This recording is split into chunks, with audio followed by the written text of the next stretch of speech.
Boche Gold and Diamonds. Buy now, pay later. Chelakkara Elanad തിരുമണിയിൽ കാട്ടാനക്കൂട്ടം ഇറങ്ങി കാർഷിക വിളകൾ നശിപ്പിച്ചു. കർഷകരായ കൃഷ്ണന്റെ വാഴത്തോട്ടവും മനോജിന്റെ തെങ്ങിൻ തൈകളും കവുങ്ങും കാട്ടാനകളുടെ വിളയാട്ടത്തിൽ നശിച്ചു. ശനിയാഴ്ച രാവിലെയായിരുന്നു സംഭവം.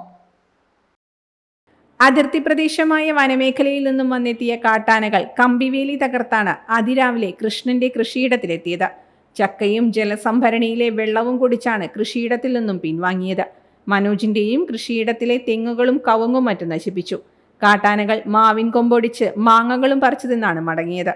എളനാട് ഫോറസ്റ്റ് ഓഫീസർ സനൽ അടങ്ങിയ വനപാലകർ കാട്ടാനകൾ നശിപ്പിച്ച കൃഷിയിടങ്ങൾ സന്ദർശിച്ചു. ചെയ്യാൻ പോകുന്നത് ഒരു എലിഫന്റ് ഡ്രൈവ് എന്ന് ഉദ്ദേശിക്കുന്ന വെച്ചാൽ നമ്മൾ കാട്ടിലേക്ക് പരമാവധി വാച്ചേഴ്സ് ഉണ്ട്, 10-15 സ്റ്റാഫ് ഉണ്ട്. കയറിയിട്ട് പരമാവധി ആനയോ എന്തെങ്കിലും സാന്നിധ്യം ഇവിടെ ഉണ്ടോ എന്ന് നമ്മളൊന്നുകൂടി പരിശോധിക്കും.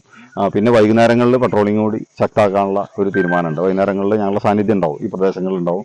പിന്നെ ആളുകളൊക്കെ ഒന്ന് അവയർനെസ് ഉണ്ട്, എന്ത് കാര്യം ഉണ്ടെങ്കിലും ഡിപ്പാർട്ട്മെന്റ് നമ്പറിൽ അറിയിച്ചു കഴിഞ്ഞാൽ ഉടൻ തന്നെ ഞങ്ങൾ പരമാവധി വേഗത്തിൽ എത്താനും ശ്രമിക്കും. ഓക്കെ.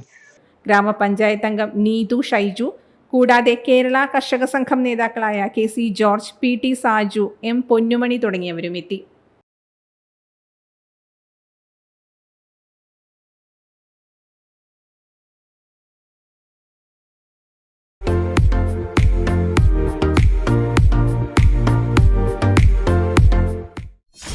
.view ന്യൂസ്, കാഴ്ചകളാണ് ലോകം, കണ്ടു തുടങ്ങുക.